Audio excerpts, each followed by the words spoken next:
Hello, Oshkosh Guitar people. This is a quick video that will hopefully help playing a chord that we would call the F chord. It's a full chord like this version of an F instead of this or this. So the full F chord using all of the strings on the guitar. This chord can be moved anywhere on the guitar neck to produce a major chord, or a minor chord, or a dominant chord, or a minor 7. So it's a really versatile chord once you learn it. It is considered one of the harder chords to play, so I wanted to do a video that will hopefully shortcut that. As far as time goes, you'll still have to work at it, but if we work efficiently, we can get a lot more done in less time. So basically, what I would call this chord is an E-shaped bar chord, and there are a lot of variations on it, but that's probably the most standard way to look at it. Is it's an E shape that we move up the guitar neck.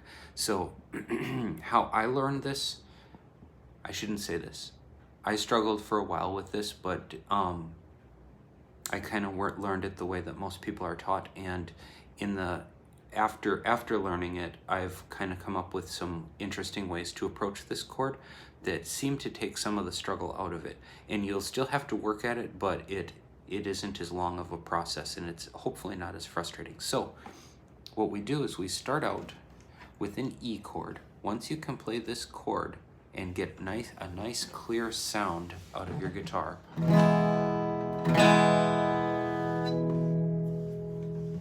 you want to then go like this. So instead of playing with my first 3 fingers like the way that we would usually play an E chord, I'm going to play with my last 3 fingers. So my first finger is free. Okay, so now here's my E chord. I want to play this until it's very crystal clear and mostly easy. So practice getting to your E chord like that. Now what I think the key in this, as far as making it not too difficult, is you'll notice my thumb is halfway between my second finger and my third finger. So it's almost exactly between these 2 fingers on the back of the guitar neck. And I want this knuckle right here to be at the thickest part of this guitar neck. So here is the balance that I'm achieving between my fingers, and you'll see why here in just a second. So then the next step is to take this exact shape and move it towards the guitar body 1 fret, and then strum it again. And you want to make sure that you are getting all of the tones clear, so everything is ringing nicely. Practice kind of moving this around, and this thumb always needs to stay behind, either right behind or opposite the second finger, or between the second finger and the third finger. Try to keep that very consistent. So once you can get this shape to play pretty easily, and you have all clear tones, the next thing to do is to push the big string down with your first finger, keeping that chord. And you can do this anywhere on the guitar neck. And keep that thumb close to the second finger, if at all possible. After this becomes easy, then you flatten this finger out. So you're starting here, and then you flatten that out so that it catches the 2 small strings with as close to this second knuckle right here, or I don't know if that's the second knuckle. So we fingertip, first knuckle, second knuckle. Right here, you want that to be around the first and second string on the guitar. So again, it's important to start out with the chord shape and then do the bar. What that does is it lines your hand up so that on average you'll have the best strength across all of your fingers. Now, what oftentimes happens with bar chords, and this is okay that people learn like this, but I do not think that it is the most efficient way of playing.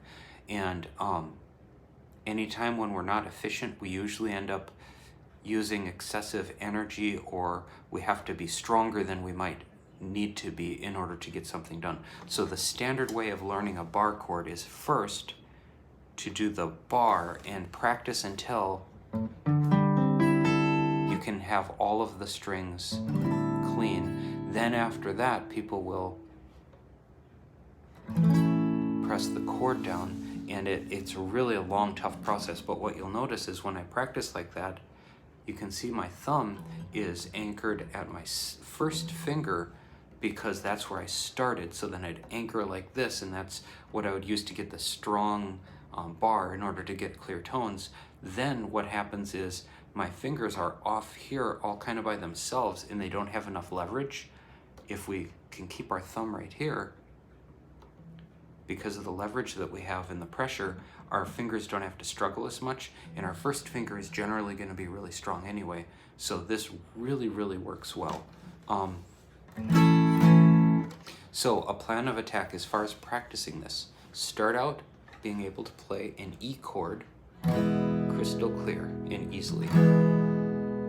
Then practice playing the E chord with your last 3 fingers, keeping your first finger free. Slide up 1 fret. Try to fret the big string. And then try to press down across everything.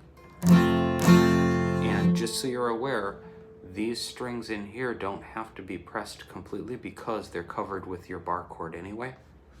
I mean, with the chord shape, they're covered with the chord shape. So really, all you need out of this bar is the big string, and then the second and first. So watch this. I'm going to play across everything.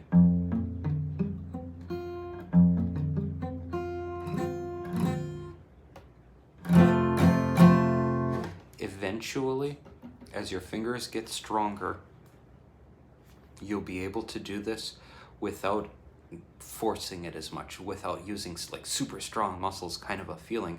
You'll be able to do this relaxed.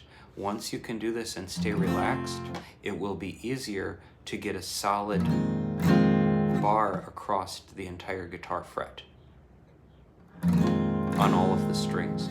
Then so as your fingers get stronger, you can start altering this and use the variations. So the first variation that is usually taught would be to lift your little finger up and you have a 7.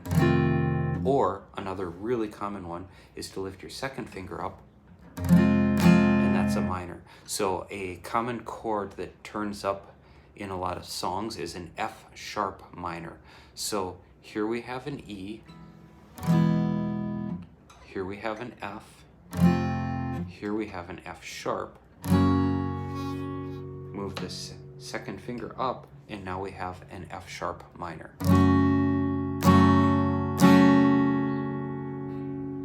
So that gives you some ideas on how to think about this. Another thing that's worth knowing is that the root, that would be the name, I have a fly in my room here, the root is going to be on the big string, and whatever you place this root on, that's going to be the name of your chord. So if you're here, it's an E.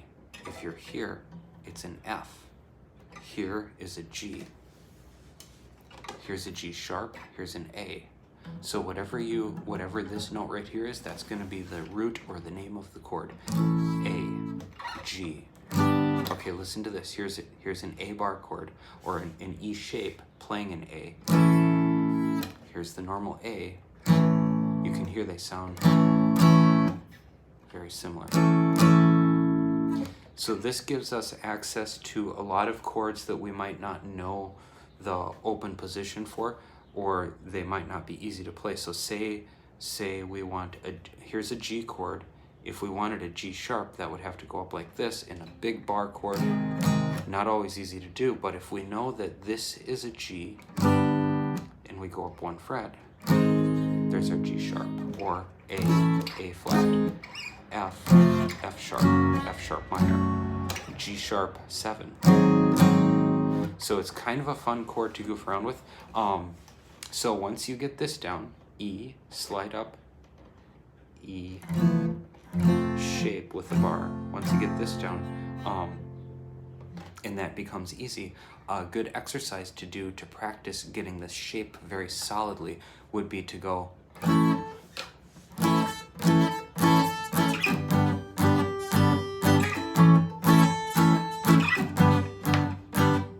what I'm doing is I'm pulsing with my hand like this, and that's, I'm working my muscles doing this, and they'll get stronger and stronger, and the stronger your muscles get, the more relaxed they can stay while you're using this chord.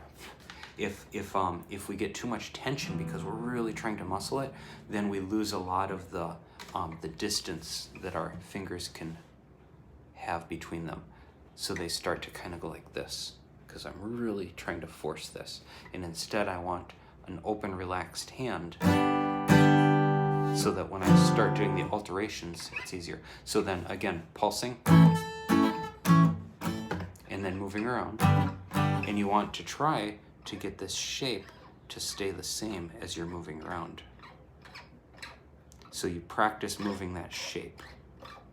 Okay, I hope that this is beneficial and helpful to your journey with the F chord. Again, is probably the first one that you'll encounter with this. You can feel free to email me or message or whatever your preferred communication method is, with any questions that you have about this, because they will come up, and everybody will be approaching this type of thing a little bit differently, because all of our bodies are shaped uniquely, and then the different instruments, like, so how I would play this on my steel string guitar might be a little bit different than on my classical or on my my electric guitar. So be flexible. Try if possible to hold the shape higher in your in importance than the sound to begin with. That will sound a little bit odd at first. The reason for doing that is because sometimes to get a good sound, you have to force so much that you end up with really sore fingers or a sore wrist, and we want to avoid that as much as possible. So try to be really particular about the shape and where you're holding that thumb in comparison to the second and third finger. Be very particular about that, and just trust that as your fingers get stronger and stronger, you'll be able to relax and get a better and better sound. So ultimately the goal is to get a really good sound, but to start out with, we have to pay particular attention to the shape, and we don't want to be super picky about the sound, because again, if we strain too much, we can hurt our fingers or our wrist, and we want to avoid that. So pay really close attention to the shape, be particular about it, be flexible, but try to follow through and get as close as you possibly can. And don't strain too much. Don't try to force anything. Over time, as your muscles get stronger and stronger, the chord will be easier and easier to play, and you'll be able to relax. And when you relax, you can open up and you have more reach for your fingers. So anytime you're straining and trying to force, you lose the reach of your fingers, and these things get a lot harder. So try to stay relaxed, try to be consistent, work on it a few times a day. Don't work on something like this for 20 minutes straight, because that would be too much. So maybe work on it for a minute or two, or 5 at the most, a few times a day, and let your muscles get stronger and stronger so that you can relax. Okay, again, I hope that this is helpful. Email me if you have questions, or message, or comment in the video, however that works. Thank you. Thank you for your time. Bye.